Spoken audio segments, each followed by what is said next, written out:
following what the British Prime Minister said today during the Prime Minister questions, on the issue of the cancellation of the meeting with Kyriakos Mitsotakis, the Greek government sources, they basically said that in the spirit of the good long-standing relations between the two countries, which we intend to preserve, we have nothing more to add on this matter. So they don't want to take it any further at the moment. They believe, that this was unjust, of course, that canceling the meeting, that it was disrespectful.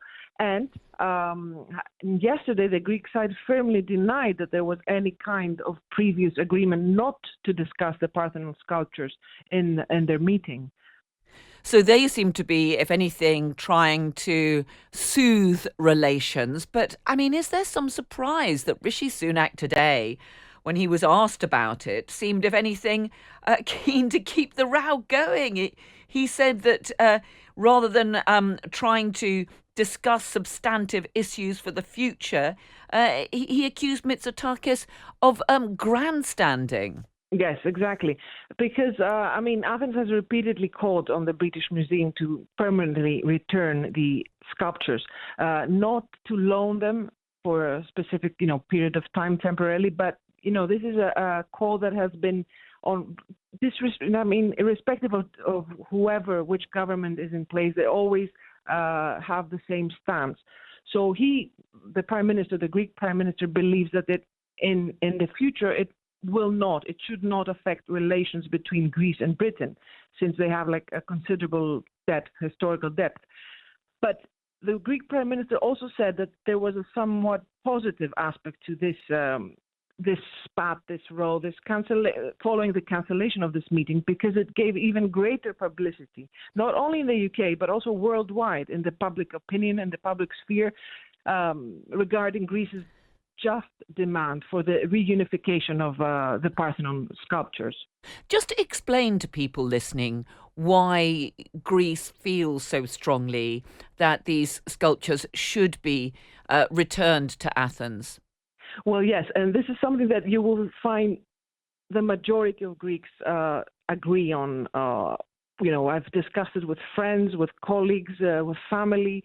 These sculptures, the Parthenon sculptures, were created to belong to a monument, a unique monument that represents democracy, freedom, resistance to any kind of tyranny and oppression.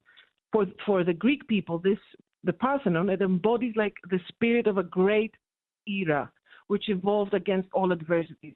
As a result, if you like, of personal and collective achievement. It was prompted by Pericles. He was a statement of the time. So the Greek people believe that the marble should be part of their natural and more so their historical setting. This setting is the Parthenon, Greece's gem of historical monuments.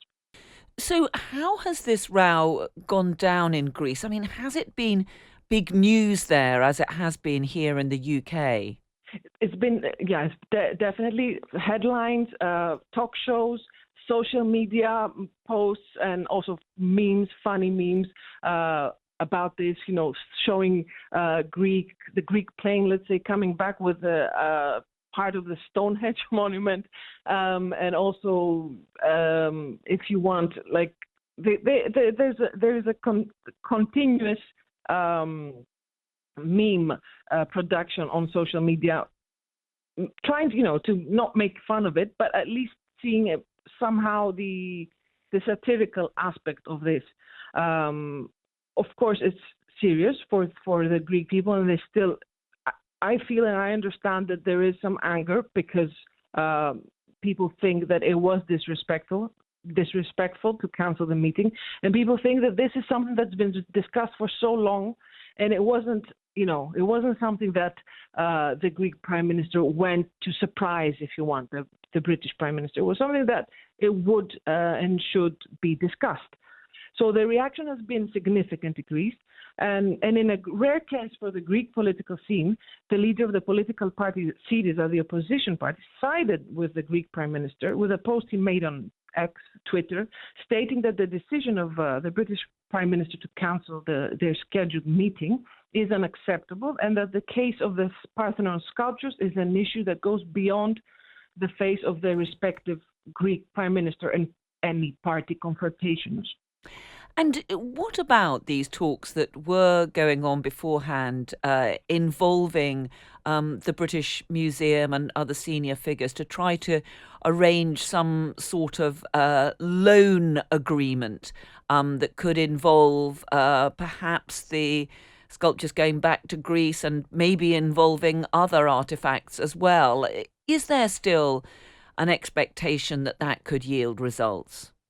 Well, I think the Greece side is that this could happen only if we agree, if the sculptures or the marbles belong to the actual Parthenon monument where they should be, and not be temporarily loaned. They should be where they should stand and permanently return. The Greece had said it would be willing to loan antiquities to the British Museum, but that such a deal will not change its long-standing demand for their permanent return. And just finally, do you think that this has affected relations between the UK and Greece more widely, or do you think in general the two governments will try to get beyond this particular issue? I think that they will try to get beyond this particular issue, not that it will be forgotten. And well, time will tell what will happen, because I understand that the Greece and the Greek prime minister and the Greek government and the opposition parties, they all stand in the same line. So, of course, because of the good long-standing relations between the two countries and their intention to preserve them, they will try, to smooth things over. But for sure, I don't think this will be something that will be, let's say, forgotten or not be brought again on the table.